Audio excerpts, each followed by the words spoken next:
کراچی کے علاقے لیاری میں 6 منزلہ عمارت زمیں بوس ہو گئی، 11 افراد جاں بحق، کئی افراد ملبے تلے دب گئے۔ عمارت میں 6 خاندان رہائش پذیر تھے۔ خستہ حال رہائشی عمارت سے متصل عمارتیں بھی متاثر، ملبے سے مکینوں کو نکالنے کے لیے ریسکیو آپریشن جاری۔ لیاری میں عمارت گرنے کے بعد دل دہلا دینے والے مناظر، ملبے کے پاس کھڑے بچے اپنے والد کو پکارتے رہے، آنکھوں میں خوف اور زبان پر صرف ایک ہی پکار تھی، ابو کہاں ہیں؟ ریسکیو اہلکاروں نے بچوں کو تسلی دینے کی کوشش کی، مگر معصوم چہرے بار بار ملبے کی طرف دیکھ کر سوال کرتے رہے۔ صدر مملکت اور وزیر اعظم کا کراچی میں عمارت کے انہدام اور جانی نقصان پر گہرے دکھ کا اظہار، جاں بحق افراد کے اہل خانہ سے دلی تعزیت اور ہمدردی۔ سندھ حکومت کو امدادی سرگرمیوں میں تیزی لانے کی ہدایت، کہا مستقبل میں ایسے واقعات سے بچاؤ کے لیے مؤثر اقدامات یقینی بنائے جائیں۔ وزیر اعلیٰ سندھ مراد علی شاہ نے لیاری میں عمارت گرنے کے واقعے کا نوٹس لے لیا، متعلقہ حکام کو فوری رپورٹ پیش کرنے کی ہدایت، کہا ریسکیو ٹیمیں متاثرین کو ملبے سے نکالنے کے لیے تمام ممکنہ اقدامات کریں، زخمیوں کو فوری طبی امداد فراہم کی جائے۔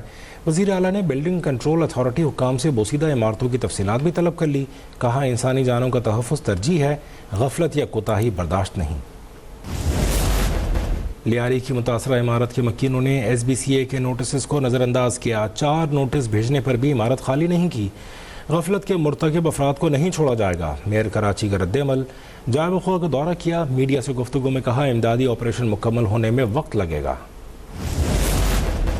وزیر بلدیات سندھ سعید غنی کا بھی کراچی میں عمارت گرنے کے واقعے کا نوٹس، ایس بی سی اے کے متعلقہ افسران کو معطل کرنے کا حکم دیا، تحقیقات کے لیے فوری طور پر کمیٹی بھی قائم کر دی۔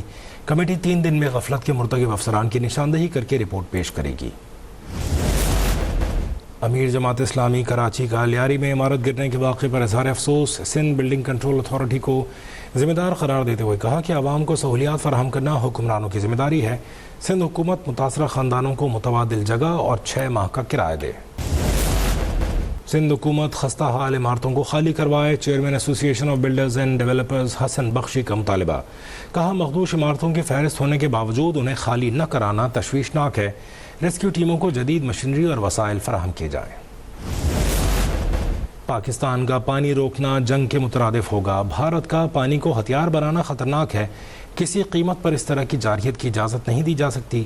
وزیر اعظم شہباز شریف نے ایک بار پھر بھارت کو خبردار کر دیا۔ ای سی او سربراہ اجلاس سے خطاب میں ماحولیاتی تبدیلیوں کے خطرات سے بھی آگاہ کیا، کہا موسمیاتی چیلنجز نے لاکھوں لوگوں کے روزگار کو خطرے میں ڈال دیا ہے۔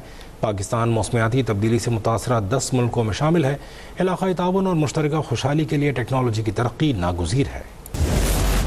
پاکستان اور آذربائیجان نے $2 ارب کے معاہدوں پر دستخط کیے، مستقبل میں آذربائیجان کے ساتھ سرمایہ کاری کو کئی گنا بڑھایا جائے گا۔ وزیر اعظم شہباز شریف کا اعلان، آذربائیجان میں میڈیا سے گفتگو میں کہا پاکستان میں سرمایہ کاری پر صدر آذربائیجان الہام علییف کے مشکور ہیں۔ وزیر اعظم شہباز شریف کی ایرانی صدر مسعود پزشکیان سے ملاقات، اسرائیلی جارحیت پر تبادلہ خیال۔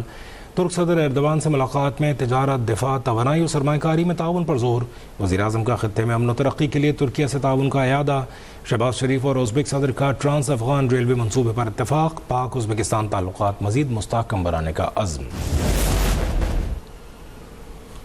بھارت پہلگام حملوں کے ٹھوس شواہد فراہم نہیں کر سکا، بھارت کا پاکستان مخالف نظریہ دونوں ممالک کے عوام کے لیے خطرناک ہے۔ چیئرمین پیپلز پارٹی بلاول بھٹو کا الجزیرہ کو انٹرویو، کہا بھارت میں ہونے والے دہشت گرد حملوں میں پاکستان ملوث نہیں۔ ایف اے ٹی ایف نے پاکستان کی دہشت گردی کے خلاف کارروائیوں کو سراہا ہے، پاکستان مختلف مکمل مراحل سے گزر کر یہاں تک آیا ہے۔ بھارت دہشت گردی میں ملوث اور دہشت گرد افغانستان کے اندر موجود ہیں، ترجمان دفتر خارجہ کی ہفتہ وار بریفنگ۔ شفقت علی خان کا سینتاس معاہدے پر ثالثی عدالت کے فیصلے کا خیر مقدم، بھارت سے معاہدے کو مکمل بحال کرنے کا مطالبہ۔ وزیر اعلیٰ پنجاب مریم نواز کا دورہ پاک پتن، ڈسٹرکٹ ہیڈ کوارٹر اسپتال میں 20 بچوں کی اموات کا نوٹس لے لیا، ڈپٹی کمشنر کو چارج چھوڑنے کا حکم۔ وزیر اعلیٰ کے حکم پر اسپتال کے M S doctor Adnan Ghaffar اور C E O health doctor Sohail Asghar گرفتار۔ مسیحائی کا دعویٰ کرنے والوں کی بے حسی، فیصل آباد میں پرائیویٹ ایمبولینس مافیا نے منہ مانگے پیسے نہ دینے پر لاش لے جانے سے انکار کر دیا، لواحقین اپنے پیارے کی لاش رکشے میں لے جانے پر مجبور۔ گورنر خیبر پختونخوا فیصل کریم کنڈی کی چیئرمین پیپلز پارٹی بلاول بھٹو سے ملاقات، مخصوص نشستوں کے بعد ایوان میں پارٹی صورتحال پر تبادلہ خیال۔ خیبر پختونخوا اور جنوبی اضلاع میں امن و امان کی ابتر صورتحال پر بھی گفتگو. فیصل کریم کی پارٹی قائد کو سانحہ سوات میں قیمتی انسانی جانوں کے ضیاع اور صوبائی حکومت کی نااہلی پر بریفنگ. خیبر پختونخوا میں سینٹ الیکشن 21 جولائی کو ہوگا. الیکشن کمیشن نے اعلان کر دیا. کہا خیبر پختونخوا سے سینٹ کی 7 جنرل اور 2 خواتین نشستوں پر الیکشن ہوگا. پختونخوا کی 2 ٹیکنوکریٹ سینٹ نشستوں پر بھی الیکشن ہوگا. ثانیہ نشتر کی سینٹ سے خالی نشست پر پولنگ 31 جولائی کو ہوگی. پنجاب اسمبلی میں ہنگامہ آرائی اور گالم گلوچ ناقابل برداشت ہے. دستور گالم گلوچ گربان پکڑنے کی اجازت نہیں دیتا. وزیر مملکت داخلہ سینیٹر طلال چودھری نے کہا اپوزیشن کے رویے نے اسپیکر کو انتہائی اقدام پر مجبور کیا. ملک میں فساد پھیلانے والے عناصر کے خلاف سیکیورٹی فورسز کی بڑی کامیابی. شمالی وزیرستان میں پاک افغان بارڈر سے دراندازی کی کوشش ناکام بنا دی. 30 بھارتی اسپانسرڈ خوارج ہلاک کر دیے. اسلحہ، گولہ بارود اور دھماکہ خیز مواد برآمد. ترجمان پاک فوج نے پیغام دیا ہے کہ افغان حکومت اپنی سرزمین پاکستان کے خلاف استعمال ہونے سے روکنے کے مؤثر اقدامات کرے. شیخوپورہ میں لیسکو گارڈ کی معمر خاتون کے ساتھ بدتمیزی. پاور ڈویژن کا ایکشن. ملوث سیکیورٹی گارڈ کو معطل کر کے FIR درج کر لی. حکام پاور ڈویژن کے مطابق قانون شکنی اور عوام کی تذلیل کسی صورت برداشت نہیں کی جائے گی. پاور ڈویژن اس انفرادی عمل پر معمر خاتون اور دیگر صارفین سے معذرت خواہ ہے.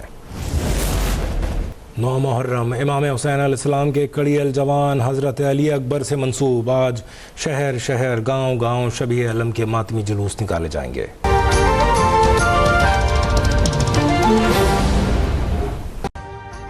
ابھی سبسکرائب کریں تاکہ کوئی خبر رہ نہ جائے.